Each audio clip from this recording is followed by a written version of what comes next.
Press media के सभी साथियों को मेरा नमस्कार। जैसा कि आप सब जानते हैं कि संगठन सृजन के इस कार्यक्रम की बैठकें सुबह 10 बजे से शुरू हुई और आज 15वीं बैठक अभी ख़त्म हुई। थोड़ा विलंब हुआ, उसके लिए क्षमा चाहता हूँ। मंच पर मेरे साथ प्रदेश कांग्रेस कमेटी के अध्यक्ष आदरणीय अजय राय जी, साथ ही साथ हमारे विधानसभा के हमारे विपक्षी नेता आदरणीय मोना मिश्रा जी, सांसद आदरणीय के.एल. शर्मा जी, हमारे अखिल भारतीय कांग्रेस कमेटी के प्रभारी सचिव भाई राजेश तिवारी जी, भाई वीरेंद्र चौधरी जी, हमारे उपनेता, हमारे वरिष्ठ नेता और सेंट्रल इलेक्शन कमेटी के सदस्य आदरणीय पी.एल. पुनिया जी, हमारे मीडिया के चेयरमैन आदरणीय राय साहब और उपस्थित हमारे सभी साथीगण जो पिछले पूरे 7 दिनों से इस बैठक की तैयारी में रात दिन लगे हुए। साथियों, आज की ये विशेष प्रेस वार्ता आप लोगों के साथ भेंट, क्योंकि जैसा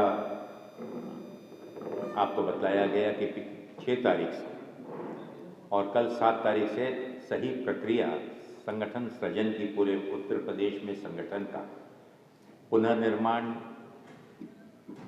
5 स्तरीय प्रदेश संगठन के निर्मिति का कार्य गहन चर्चा, विमर्श और संवाद के साथ शुरू हुआ है।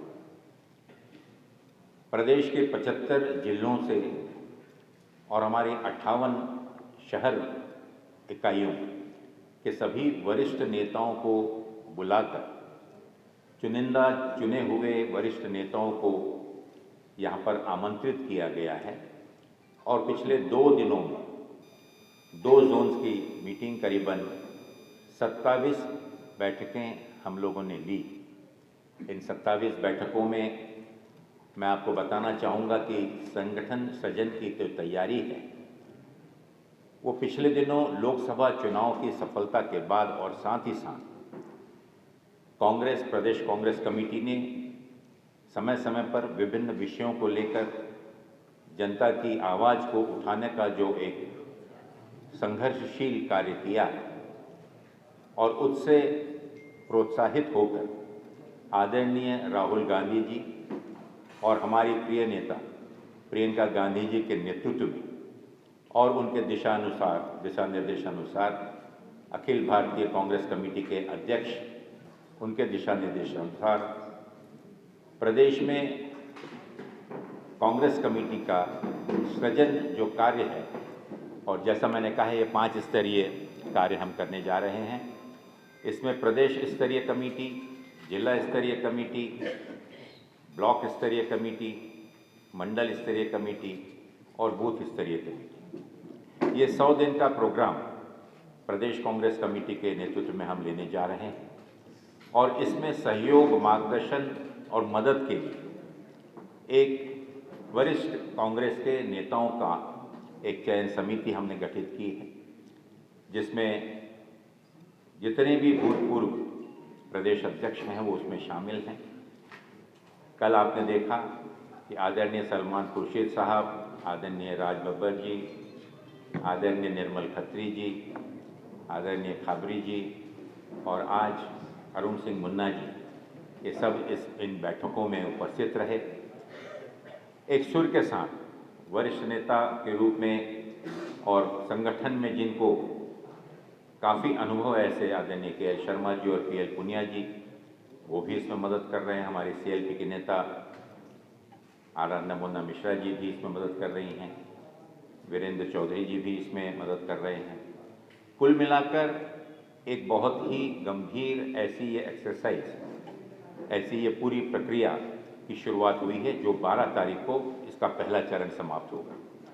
इस बीच में 75 जिलों और 58 हमारे शहर इकाइयों के लिए जो प्रस्ताव आएंगे, उन प्रस्तावों के साथ साथ प्रदेश स्तरीय कमेटी के भी पूरे पारदर्शिता के साथ जो अनुमोदन, जो रिकमेंडेशन चयन समिति करेगी, उसको लेकर कांग्रेस अध्यक्ष और नेतृत्व के सामने ये प्रस्ताव रखा जाएगा कि आने वाले 100 दिनों के अंदर कांग्रेस अपने संगठन की पूर्णता के साथ साथ हमारे जितने भी फ्रंटल ऑर्गेनाइजेशंस हैं, अग्रिम संगठन हैं, डिपार्टमेंट्स और सेल्स हैं, इन सभी डिपार्टमेंट सेल्स की भी पुनर्रचना, इनका भी सृजन करते हुए एक आवाज़ में हर जिले में संगठन को इतनी मजबूती हम प्रदान कर सकें, क्योंकि आज हमारा लक्ष्य 2027 के विधानसभा चुनाव में कांग्रेस पूरी ताकत के साथ इस चुनाव में उतरकर वर्तमान सरकार को कैसे हम पदस्थ कर सकते हैं, अपदस्थ कर सकते हैं, ये हमारी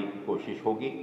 हमें पूरा विश्वास है कि जिस प्रकार का जोश, जिस प्रकार का सहयोग और जिस प्रकार का योगदान और संकल्प लेकर अपना सब कुछ समय देने का संकल्प प्रदेश के जिले के हर एक कार्यकर्ता और नेता कर रहा है, जिसमें वर्तमान भूतपूर्व विधायक, सांसद, प्रदेश के पदाधिकारी, जिला कांग्रेस के अध्यक्ष, ये सभी पूरी संख्या में इतनी ठंडी बरसात और आप देख रहे हैं कि मौसम की आफत के बावजूद भी ये सब लोग यहाँ उपस्थित हो रहे हैं।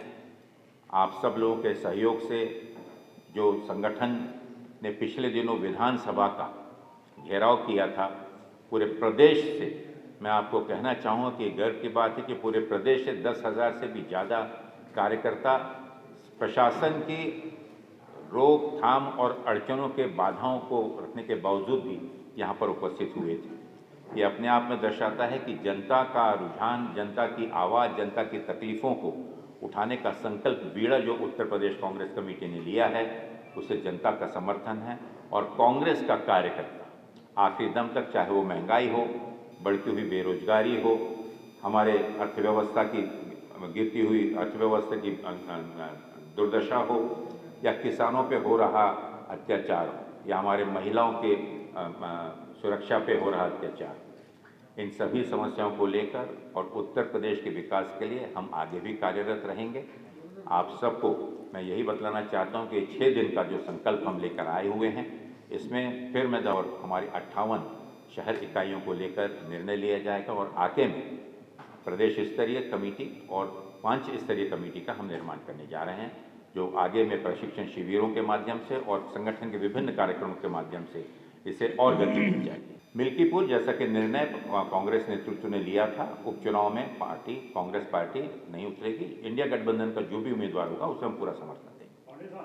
ये जानना चाहते हैं जो 5 स्तरीय चुनाव है, ये संपन्न होने के बाद क्या दिल्ली की तरफ राज्य चुनावों के लिए किया गया या ये राज्यों तक की सीमित? मैं समझा नहीं। मेरा कहना है कि उत्तर प्रदेश में जो 5 स्तरीय चुनाव है, ये आगे कंटिन्यू करके केंद्रीय चुनाव की तरफ, पार्टी केंद्रीय चुनाव की तरफ जाएगा या देश के अन्य राज्यों में भी है? ये 5 स्तरीय संगठन की निर्मित उत्तर प्रदेश के लिए मैं बात कर रहा हूँ। मैं उत्तर प्रदेश का प्रभारी हूँ और उत्तर प्रदेश में संगठन को 5 स्तर पर हम किस प्रकार से खड़ा करेंगे एक समय सीमा के अंदर, वो मैंने जानकारी दी। उत्तर प्रदेश में क्या आप लोग दमखम से लड़ेंगे कि चुनाव आते आते फिर समझौता हो जाएगा? देखिए, 2027 के चुनाव 403 सीटों पर पार्टी स्वतंत्र रूप से अपनी ताकत को खड़ा करेगी। राजनीतिक परिस्थितियां जिस प्रकार से उत्पन्न होती हैं, जिस प्रकार से हम होते हैं, उस समय निर्णय लिया जाए। मेरा उसी पर थोड़ा सप्लीमेंट ये भी था, ये निर्मल प्रतिनिधि ने अपने पोस्ट पर लिखा भी है कि हमारा जो गठबंधन हो जाता है, ये सब हुआ है, ऐसा करके उनको लगता है कि हम तैयारी करते हैं और फिर गठबंधन कहीं और दिखा है। देखिए, स्वाभाविक ये चुनावी रणनीति, आप सब समझते हैं कि चुनाव के दौरान जिस प्रकार की परिस्थितियां होती है, उस पर नेतृत्व का निर्णय लेता है। कोशिश आज कार्यकर्ताओं को जो उत्साह है, हम वही है कि हम 403 सीटों पर अपनी ताकत खड़ी करें, बहुत स्पष्ट रूप से, उसमें कोई छुपा नहीं है। चुनाव के दौरान जो परिस्थितियां होती हैं, उस समय निर्णय लिया जाएगा। मिल्कीपुर में आप लोग प्रत्याशी नहीं खड़ा कर रहे हैं, उधर इंडिया गठबंधन से कांग्रेस को अलग करने की बात चल रही है, जिसमें अखिलेश यादव, केजरीवाल, ममता बनर्जी और ऐसा कहीं पर कोई इस प्रकार का बात तो नहीं है। शायद आपको जानकारी होगी, इंडिया गठबंधन में मिल्कीपुर में जो प्रत्याशी होगा, जहां पर समाजवादी अगर खड़ा करती है तो हम पूरा समर्थन देंगे। क्या कोई कार्यक्रम भी लगेगा? क्या कांग्रेस पार्टी के कुछ नेता मिल्कीपुर भी जाएंगे? निश्चित रूप से भारतीय जनता पार्टी को हराने के लिए इंडिया गठबंधन का जो भी उम्मीदवार वहां खड़ा होगा, उससे पूरी ताकत से हम मदद करेंगे। सर, एक सुबह भी खबर उन्होंने पूछी थी कि दिल्ली चुनाव में जिस तरह से अखिलेश यादव ने समर्थन देने की बात कही थी आम आदमी पार्टी, उसके बाद इंडिया गठबंधन की और भी जो पार्टी थे, चाहे वो ममता बनर्जी की, उद्धव ठाकरे, उन्होंने भी अपना समर्थन आम आदमी पार्टी को देने के लिए कहा। तो कांग्रेस पार्टी कैसे? एक चीज मैं स्पष्ट हाँ, एक चीज़ मैं स्पष्ट करना चाहूँगा कि दिल्ली में कांग्रेस नेतृत्व ने स्वतंत्र रूप से अकेले चुनाव लड़ने का निर्णय किया है और उसमें ना ही हमने किसी का समर्थन मांगा है और ना ही उसमें किसी प्रकार का समझौता किया है। पिछले दिनों दिल्ली इकाई ने स्वतंत्र रूप से दिल्ली जोड़ो यात्रा के दौरान संगठन की गठन के साथ साथ पुनर्निर्मिति का कार्य जो किया है उसमें काफ़ी सफलता और जनता का बहुत समर्थन भी उसमें प्राप्त हुआ है। जिस प्रकार की सरकार के विरोध में एंटी इनकम्बेंसी का माहौल है और केंद्र सरकार की नीतियों के खिलाफ देश के युवा, अल्पसंख्यक और विशेष रूप से हमारे पिछड़े वर्ग के लोगों का उदासीनता है, वो आज कांग्रेस की तरफ और राहुल गांधी जी के नेतृत्व की तरफ बड़ी आशा और उम्मीद के साथ देख रहे हैं। और दिल्ली उससे छूटा नहीं है। दिल्ली में भी जो समर्थन और जो मदद हमें चाहिए है, इन सभी वर्गों का एक उम्मीद के रूप में कांग्रेस वो देख रहे हैं और कांग्रेस के नेतृत्व में दिल्ली में हम एक मजबूत सरकार बनाएंगे, इसका मुझे विश्वास है। ये बात कहाँ छुपी है? उनने कोई गलत नहीं कहा। जिस प्रकार से देश में एक जातीय धर्म उन्माद फैलाने का षड्यंत्र भारतीय जनता पार्टी बार बार कर रही है, ये अपनी विफलताओं से जनता का ध्यान हटाने के लिए देश में इस प्रकार के जातीय दंगे और जातीय उन्माद कोई फैलाने का काम नया नहीं है। और अगर अखिलेश जी ने वो कहा है तो वो बात तो पार्लियामेंट में भी और सड़कों पर भी पूरी जनता ने देखा है। पूरा प्रशासन किस प्रकार से किसके इशारों पर कार्य कर रहा था वो देखा है। तो मुझे लगता है कि इसमें जनता को जागृति की आवश्यकता है और जो सरकार का काम जनता को सहूलतें और जनता को विश्वास और सुरक्षा प्रदान करने का है, अगर वही सरकार और वही प्रशासन किसी विशेष समुदाय को टारगेट कर और समाज के अंदर में अगर धार्मिक या जातीय उन्माद फैलाने का कार्य करती है उनके कोई कृत्य से, तो ये अशोभनीय, ये बहुत ही निंदनीय है। बहुत बहुत धन्यवाद।